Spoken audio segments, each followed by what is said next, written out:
The first time I wore the dress, I locked the fitting room door, looked at myself in the mirror, and forgot my own name for 3 whole seconds. Not because I looked ridiculous. Not because I looked perfect either. It was worse than both. I looked possible. And if you have ever spent your whole life pretending some part of you is only a joke, only a costume, only a strange private thought you will outgrow, then you know exactly why that kind of possibility can terrify you more than failure ever could. I was supposed to walk out of that room, onto a set full of cameras, crew, actors, lights, and strangers, and play a role I had never imagined taking. What I did not know then was that the role would not just change the movie. It would drag the truth out of me, one heartbeat at a time, and by the end of that night, the one person I would no longer be able to fool was myself. A week before that, I was just another struggling actor living in a tiny apartment with rent due, a dying phone battery, and exactly $11 in my wallet. My career was not even hanging by a thread. Threads were expensive. My career was hanging by unpaid optimism, voice notes from casting assistants saying maybe next time, and one framed headshot I had started to hate because the guy in it still looked hopeful. I had taken every role I could get.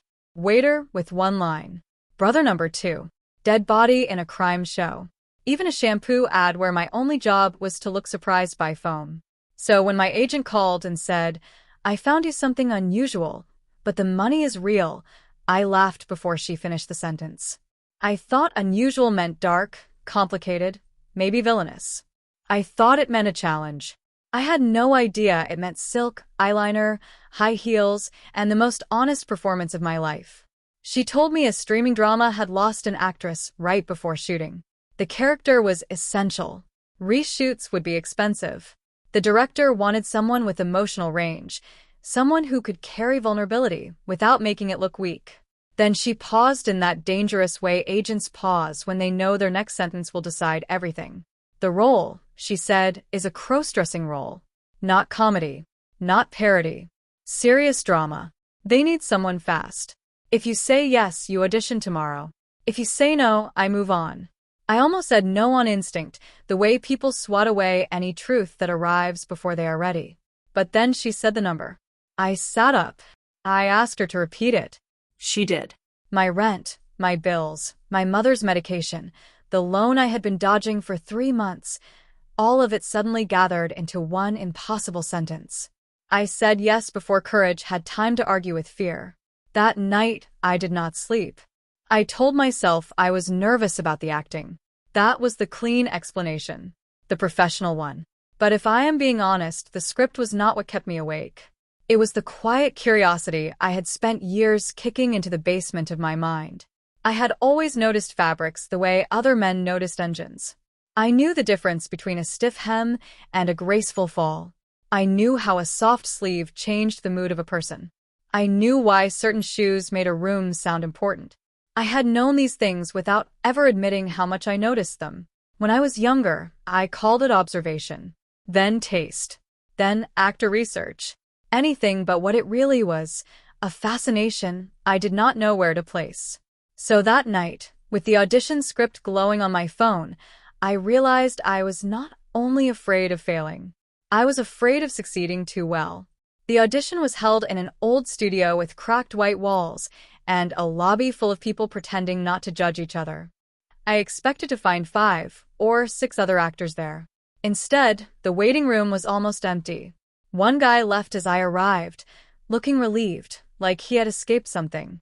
Another sat in the corner reading the script with the same expression people wear in hospitals. I signed in and opened the sides. The character's name was Elena. She was not written as a gimmick. She was not there to be laughed at or exposed. She was a person surviving in a rigid world by performing grace better than the people born into it. Every line felt unexpectedly human, careful, tender. I hated how much that calmed me. When they called my name, I walked in telling myself I was there for the paycheck. Then the director looked up, watched me for 3 seconds, and said, "Don't show me a man trying to look like a woman. Show me a person trying to protect something fragile." That sentence went through me like a key. I read the scene once, then again. Then he asked me to stand, cross the room, sit, pour tea from an empty cup, and say the lines as if my life depended on no one noticing my fear. I did it badly the first time. My hands were stiff. My shoulders were wrong. I looked like I was negotiating with my own body. He stopped me. Came closer. Softened his voice. Slower, he said. Let the fabric arrive before you do. Let your hands finish thoughts your mouth hasn't spoken yet. I stared at him, because no one had ever directed me like that. He was not teaching me femininity as performance. He was teaching presence, stillness, intention. I tried again. This time I imagined every movement had a cost, every glance had risk, every breath might expose me. When I finished, the room stayed quiet. The director leaned back, folded his arms, and said, "There you are." I did not know whether to feel proud or exposed. An hour later, I got the role. I should tell you I celebrated. I should tell you I called my friends, ordered good food, played music, stood on my balcony, and thanked fate. I did none of that. I sat on the edge of my bed and stared at the contract email for nearly 20 minutes. Then I laughed once, very quietly, because it finally hit me that I had won the part one never thought I would even consider reading for. And deep underneath the fear, underneath the practical relief, underneath the panic about fittings and rehearsal and public reaction, there was something else I could not name yet. Not excitement, exactly. Not shame. Something sharper. Like the moment before stepping into cold water, when your body knows the shock is coming but also suspects it might wake you up. The first fitting happened 2 days later, and that is where my life began splitting into before and after. The costume department was on the second floor of the studio, warm from steamers and irons, crowded with garment bags, pins, shoes, jewelry trays, wigs on stands, and the kind of organized chaos only experts can create. I expected awkwardness. I expected smirks. Instead, everyone acted like I was there to do a job, which somehow made it more intense. A woman named Mara introduced herself as head costume designer and took one look at me before saying, "If you keep standing like you're apologizing to the room, nothing will fit the way it should." That was my welcome. Not "Are you comfortable?" Not "Don't worry." Just truth. She measured my shoulders, waist, inseam, hands, neck. Then she held up a soft wine-colored dress and said, "This one will either terrify you or save you. Sometimes it does both." I laughed because I thought she was joking. She wasn't. When I changed into the base layers first, I realized how wrong I had been about everything. I had imagined the transformation started with the outer look, The dress. the wig, the makeup. But the first real lesson was structure. The invisible things. How posture changes when you change what your body is supported by. How movement changes when clothing asks different questions of you. Mara explained everything like a scientist and an artist at once. Never fight the garment, she said. If you treat it like an enemy, you move like a hostage. If you let it teach you, it will tell you where grace lives. She adjusted the waist, fixed the fall of the skirt, pinned the shoulder, stepped back, then told me to walk.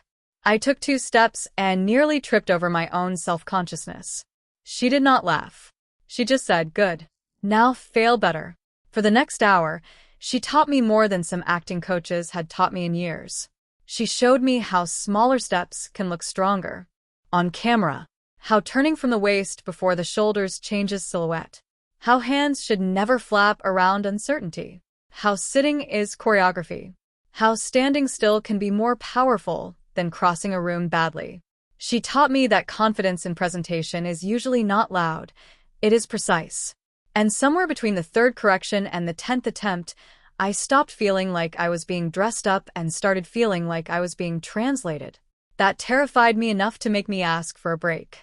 Mara studied my face and nodded like she had expected it. "Go look in the mirror now," she said. Not before. Now. So I did. I walked into the fitting room, closed the door, and looked. That was the moment I told you about at the beginning, the moment my name vanished for 3 seconds. Because the person in the mirror was not a joke. Not a disaster. Not some cartoon version of femininity. I was not magically transformed into another human being, and that is exactly why it hit so hard. I was still there. My eyes were still mine. My nervous mouth still mine. The uncertainty, still mine, but framed differently, softened differently, carried differently. I saw not a stranger, but a version of myself I had never allowed to fully exist. I touched the sleeve, then the necklace, then the line of the waist, and I felt ridiculous for how much emotion simple fabric could pull out of me. When I opened the door again, Mara took one look and said, "There. That face. Remember it. The camera will." The first full rehearsal should have been easier after that. It wasn't. If anything, it was worse because now I knew the role could work. Failure becomes much scarier once possibility enters the room. The set was built like an old-world sitting room.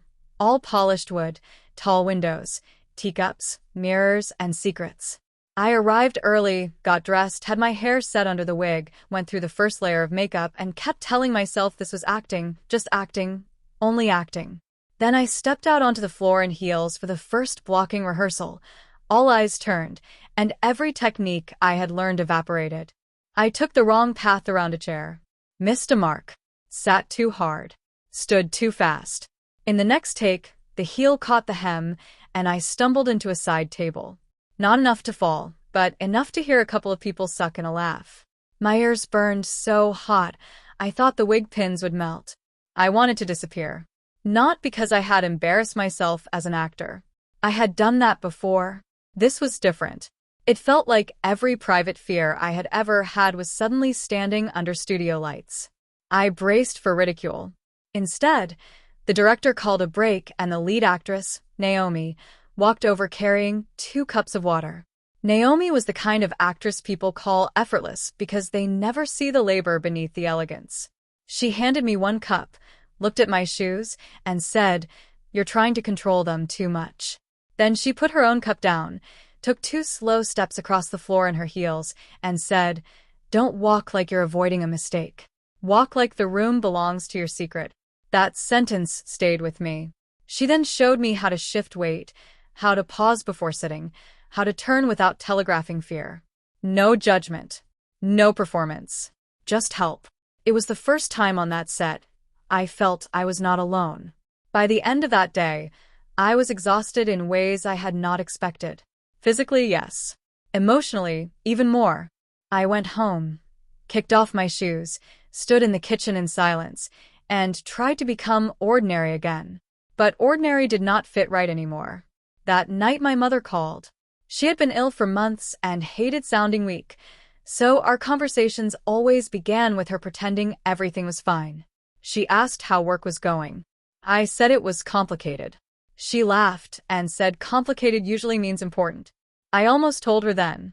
I almost said, "Mom, I'm playing a woman. Mom, I wore a dress today. Mom." I looked in the mirror and it scared me because I didn't hate it, but I couldn't yet. So I told her I was learning a difficult role. She said, "Good. Difficult roles pay twice. Once in money and once in truth."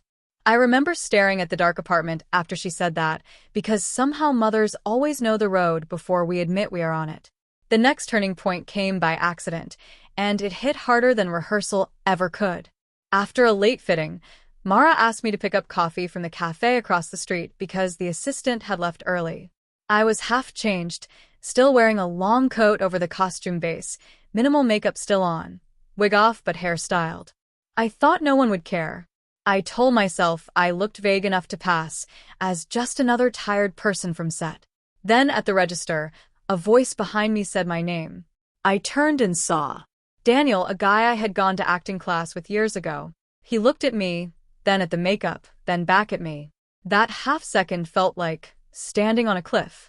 I was prepared for the grin, the joke, the little cruelty men use when they feel uncomfortable. Instead he smiled, not mockingly, just surprised, and said, "Wow, you look kind of amazing." I laughed too fast and said it was for a role. He nodded and said, "Still, most people can't hold that much attention without collapsing." Then he paid for my coffee and walked out like he had not just cracked open one of my oldest fears. I stood there with the tray in my hands, stunned by how powerful simple neutrality can be. Not approval, not obsession, not ridicule, just a human reaction without venom. That mattered more than I can explain. Because a lot of fear survives not on actual experience, but on imagined punishment. We rehearse disaster so many times in our minds that we start mistaking it for memory. And when nothing terrible happens, your fear gets confused. It doesn't vanish, but it loses some authority. On the way back to set, I caught my reflection in a shop window and, for the first time, didn't immediately look away. I adjusted my posture instead. That might sound small. It wasn't. For people who have spent years shrinking from their own reflection, choosing not to flinch can feel revolutionary. The production schedule intensified after that. Longer days, more scenes, more complexity. And with complexity came a second layer of understanding. Crossdressing was not only about clothing. It was about timing, detail, listening, and the relationship between inner certainty and outer presentation. Mara kept teaching me tiny things that changed everything. Never overcorrect with the hands. Relax the jaw before you smile. If you're adjusting the wig too often, you're announcing insecurity. If the shoes hurt, shorten your emotional panic, not your stride. Naomi taught me how eye contact can be soft without being weak. The makeup artist, Lena, explained that the face reads emotion differently when contour and shadow change its architecture. Even the sound guy joked that the difference between panic and elegance is often just one controlled breath before you speak. These were practical lessons, but they became emotional ones too. The better I got at the external craft, the less I could deny the internal truth waking up underneath it. Then the leak happened. Every set has one person who thinks private moments are content, and ours was no different. Someone posted a grainy behind-the-scenes clip of me in costume, mid-scene, before the show had even announced casting. By morning it was everywhere. Half the comments were curiosity. A quarter were confusion. The rest were the usual internet garbage people throw when they see anyone crossing a line they are too frightened to question. Screenshots, memes, laughing reactions. Amateur critics declaring my career dead before they had seen a frame. My phone turned into a fire alarm. My agent called 3 times. The studio called twice. I sat on the edge of my bed reading strangers explain who I was, what I must secretly want, what I must be ashamed of, what kind of man would do this, what kind of audience would watch it. It is a strange thing to see yourself discussed like a rumor while you are still trying to understand yourself privately. I nearly quit that day. Not dramatically. Quietly. That is how people usually abandon things that matter. They don't explode. They slowly decide disappearing would be easier. I drove to the studio with the speech prepared in my head. I'm sorry, this is too much. I'm grateful for the opportunity. I hope you understand. But before I reached the director's office, Mara intercepted me in the hallway, took one look at my face, and walked me straight into wardrobe without asking a question. She closed the door, pulled a chair in front of me, and said, "Read me the worst comment." I did. She nodded. "Read me another." I did. Then another. After 5 of them, she held up her hand and said, "Do you hear the pattern? None of them are about your performance. None of them are about truth. They are about fear, wearing cheap language." Then she leaned in and gave me a lesson I wish more people understood. Never let an audience decide your worth before you decide your intention. If you go online looking for permission to exist, you will die begging. If you know why you're here, noise becomes weather. It can soak you, yes, but it cannot name you. I did not quit. Instead, I worked harder. Maybe out of defiance, maybe out of hunger, maybe because once you survive humiliation, discipline becomes easier. The director expanded one of my scenes after reviewing dailies. Then he expanded another. Elena was no longer a fragile side character passing through the story. She was becoming one of its emotional centers. Apparently, the camera had captured something in my performance that the script had only hinted at before. Vulnerability with control. Fear with intelligence. Grace that looked earned rather than decorative. The more I heard that, the stranger my life felt. The thing I had feared would reduce me was becoming the very thing people respected me for. And if you have ever hidden part of yourself for years, you know how destabilizing praise can be when it lands on the exact place you learned to protect with shame. Of course, growth attracts resistance. Not everyone on the production loved the shift. Adrian, one of the supporting actors, had expected his character to dominate the middle episodes. When my scenes started getting stronger, his smile around me thinned. At first it was passive. Little jokes. Over-friendly questions. Bro, how long does makeup take? You getting better at the heels? Careful. You're prettier than half the cast today. Comments designed to sound harmless unless you heard the blade inside them. I ignored him. Then one evening after wrap, he cornered me near the trailers and said, "You know people are talking, right? Outside the set too. They're saying this role is all anyone will ever see now." He paused, enjoying himself. One weird role, and that's it. You become a headline, not an actor. It was meant to poison me. And part of it worked because it touched the oldest fear of all. What if being seen truly means being reduced? That night, I finally told my mother everything. Not because I was brave, because I needed one honest place to put the truth. I drove to her apartment after midnight, still exhausted, carrying groceries she had not asked for. She opened the door in her robe, saw my face, and immediately knew something had broken. We sat in the kitchen and I told her about the role, the costume, the rehearsal, the leak, the comments, the panic, all of it. I expected questions. Instead, she listened with both hands around a teacup, as calm as if I were describing rain. When I finished, I said the part that mattered most. I said, "I don't know why it feels so big. I don't know why looking like that doesn't feel fake. I don't know what that means." She was quiet for a long moment. Then she smiled in the saddest, kindest way and said, "Maybe it means clothes are not the most powerful part of what you're discovering. Maybe it means permission is." Then she told me something I had never known. When he was young, my father had worked in a tailoring shop and used to say fabric tells the truth about posture faster than people tell the truth about themselves. I sat there in silence, feeling like a locked door in my life had just been opened from the other side. A few days later, my brother found out through the leak and reacted exactly the way I had feared for years. Anger first, then embarrassment disguised as concern. He called me and said I was humiliating myself, humiliating the family, ruining whatever serious career I could have had. I let him finish because sometimes people reveal their limits more clearly when you do not interrupt them. Then he asked the question I think many people ask when they do not understand something but are too scared to admit that is the real problem. He said, "Is this just a role, or is there something else going on with you?" I could have lied.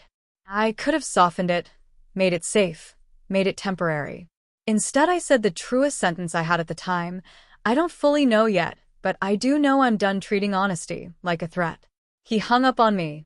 It hurt, not because he rejected me, because some part of me had spent years rehearsing that exact moment. The next turning point came during a live promotional event the studio almost canceled because of a leak. They wanted to reassure viewers, control the narrative, frame the show before gossip framed it for them. At the last minute, Naomi got stuck in traffic. The director was still on another set, and suddenly the publicist looked at me and said, "We need someone on stage now." I was not fully in costume, but I was in enough of it to make retreat impossible. My pulse went feral. This was not a character scene, not hidden behind editing or lighting. This was me, in front of reporters, bloggers, cameras, fans, critics, all waiting to decide what I meant before I had even spoken. I stepped onto that stage under hot lights and a wall of attention, so intense I could feel it on my skin. For one horrifying second, nobody said anything. Then a few cameras clicked. Then more. Then questions started. The first two were shallow. About preparation. About whether I found the role challenging. Then one reporter, clearly fishing for spectacle, asked if I was worried the role would confuse audiences about who I really was. The room shifted. Everyone wanted blood or brilliance. There is no neutral air in moments like that. I could have given the polished studio answer. I could have hidden behind craft. But I was tired of hiding behind things. So I said, I think audiences are smarter than fear gives them credit. 4. A role can challenge people without threatening them.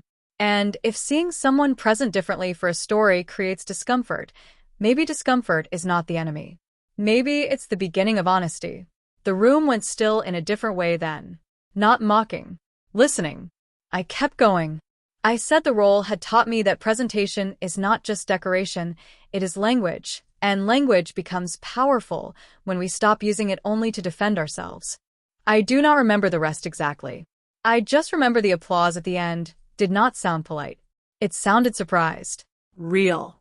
By nightfall, the clip was everywhere again, but this time the comments were different. Support did not erase fear, but it gave it competition. Messages started arriving from people I had never met. Actors, stylists, quiet viewers, crossdressers telling me they had never heard anyone speak about presentation without turning it into a joke or a confession scene. Men saying they had spent years wanting to try certain clothes and never had the courage. Women saying the performance felt unexpectedly respectful. People from all over saying the same thing in different words. Thank you for not making it a punchline. I read those messages carefully because they taught me something else. What goes viral is not always scandal. Sometimes it is sincerity arriving where people expected performance. Sometimes the strongest hook in the world is simple truth delivered right before everyone assumes you will lie. Production entered its final stretch, and with it came the hardest scenes. Elena's secret is nearly exposed in the story, and everything she has built begins to tremble. Those scenes required something deeper than technique. I could no longer rely on posture and movement alone. I had to let real fear rise in the eyes, real grief in the voice, real exhaustion in the body. The director said, "Stop acting like this role is risky. Start acting like losing it is risky." That changed everything, because by then losing the role did feel dangerous.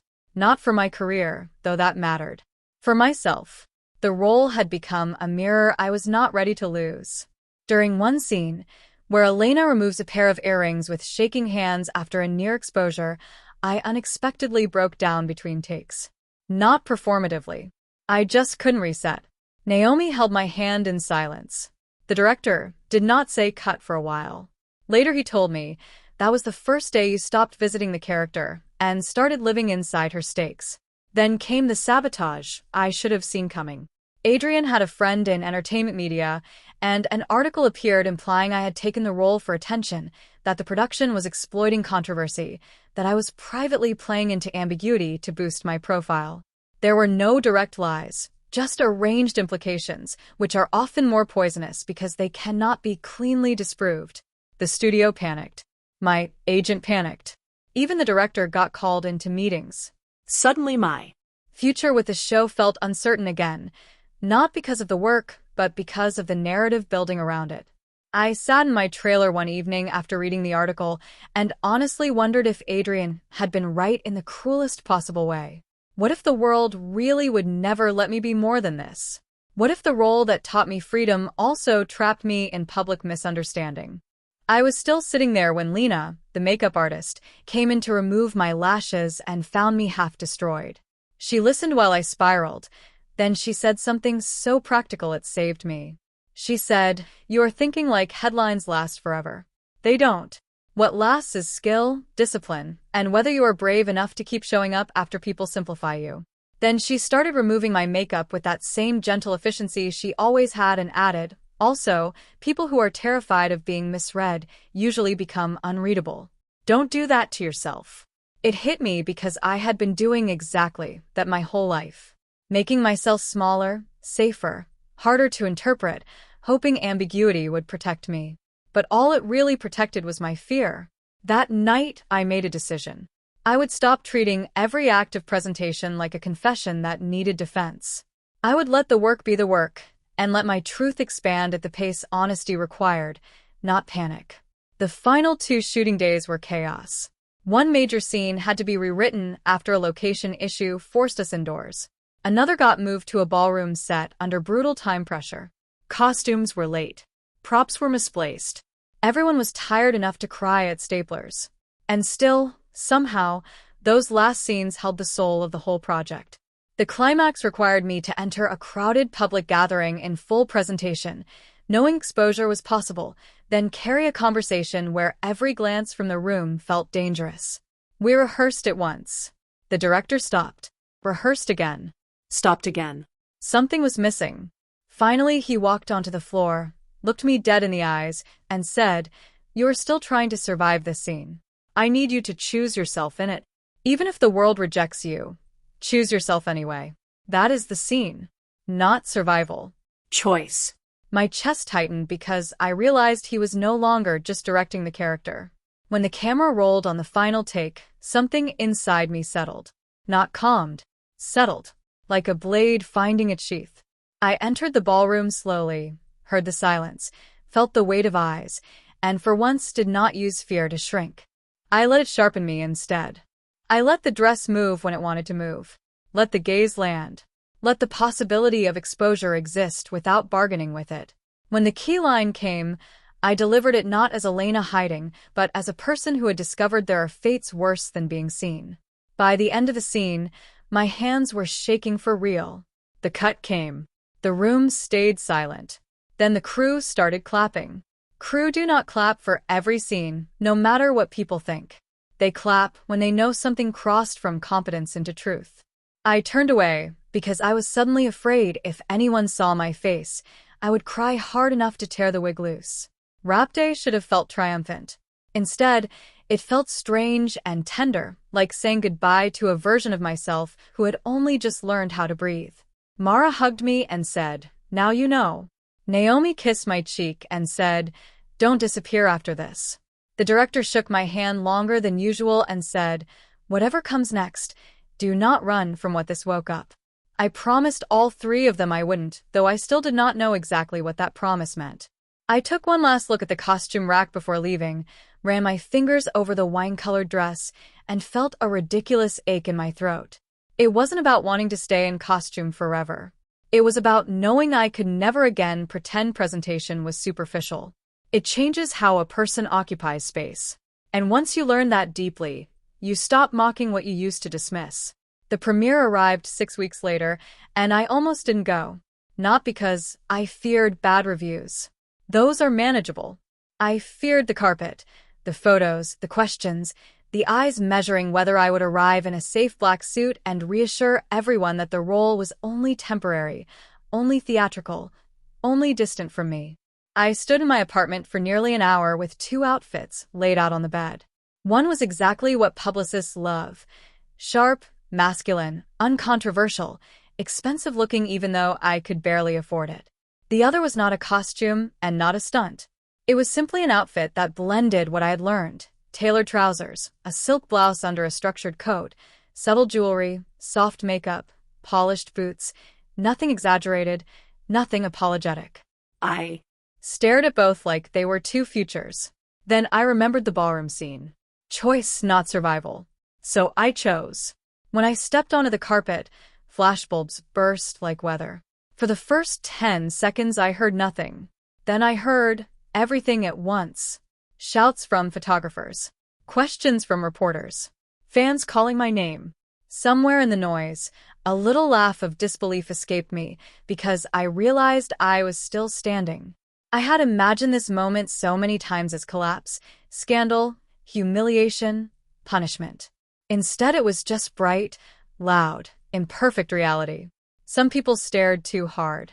Some whispered. Some smiled. Some looked inspired. A few clearly didn't know what to do with me. And maybe that was the point. I didn't need everyone to know what to do.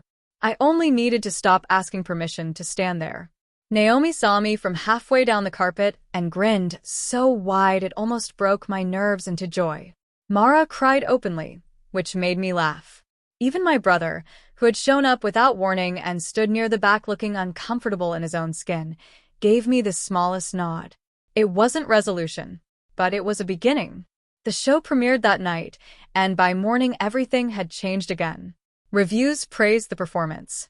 Some were clumsy about language, but the good ones understood the heart of it. They said the role had dignity. They said the presentation was studied, respectful, emotionally alive. They said there was no mockery in it, no wink to the audience, no cheap reveal. More importantly, viewers watched. They stayed. The scenes people expected to skip became the scenes they replayed.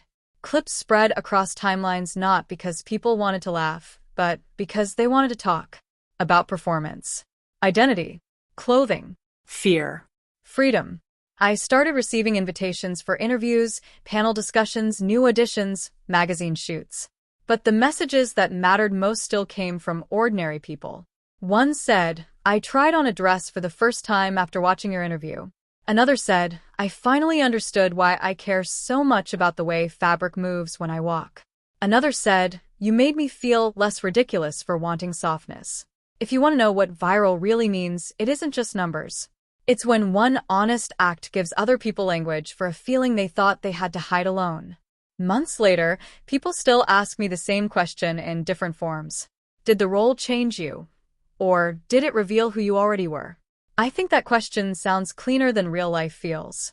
Real life is messy, eh? Sometimes a role opens a door that was always there, but hidden by furniture. Sometimes it builds a door where there wasn't one. Sometimes it gives you courage first and understanding later. What I know is this. Before that audition, I thought crossdressing was mostly about appearance. After living through the role, I learned it is also about attention, embodiment, confidence, vulnerability, and the radical power of letting presentation become communication instead of camouflage. I learned that walking well is not about copying someone else. It is about removing panic from motion. I learned that makeup does not create identity. It reveals where your face relaxes when shame leaves the room. I learned that style is not only about what looks good. It is about what allows truth to stop hunching. And maybe the most important lesson came from the fear itself. Fear keeps telling you that if you explore honestly, you will lose everything. Your image, your safety, your audience, your place in the world. But fear is a terrible prophet. It predicts exile and forgets transformation. It promises shame and ignores relief. It says people will laugh forever and cannot imagine that some of them are only laughing because you are walking toward a freedom they have not yet dared to try. That doesn't mean the world becomes easy. It doesn't. There will always be people who reduce what they do not understand. There will always be someone like Adrian, eager to simplify complexity because it makes them feel safer in their own narrow script. But there will also be people like Mara, Naomi, Lena, Daniel, my mother, people who recognize truth even before you fully know how to name it yourself. And sometimes those people arrive exactly when your fear is trying to become your identity. If I could speak to the version of me from the night before the audition, the guy staring at his phone in a dark apartment, pretending money was the only reason he said yes, I would tell him this. I would say, you are about to step into a role you think might ruin you, and instead it is going to teach you how much of your life has been spent performing safety. You are going to learn that elegance is not fragility, softness is not weakness, and presentation is not deception. You are going to discover that the mirror is only cruel when you approach it like a courtroom. Come to it like a conversation, and everything changes. You are going to be mocked by strangers and steadied by allies. You are going to lose some certainty and gain something better. And one day you will realize the role you never expected did not simply ask you to dress differently. It asked you to live less dishonestly. So yes, I accepted a role I never expected. But that is not the part people remember. The part they remember is what happened after I stopped treating it like a costume and started treating it like a language. The first careful step in heels. The first unflinching look in the mirror. The first public question answered without apology. The first moment I understood that confidence is not the absence of fear. It is fear losing the right to choreograph your body. By the time the world saw the finished story, I was already living a different one. Not a perfect one. Not a neatly labeled one. Just a truer one. And if you are watching this while hiding some small, shimmering part of yourself behind humor or delay, or maybe someday, let me tell you what no one told me soon enough. The thing you are afraid will make you impossible may be the very thing that finally makes you visible to yourself. And once that happens, once you know what it feels like to stand in your own presence without asking permission, there is no going all the way back. There is only the next choice, and the next, until one day you look up and realize you are no longer surviving your reflection. You are becoming it.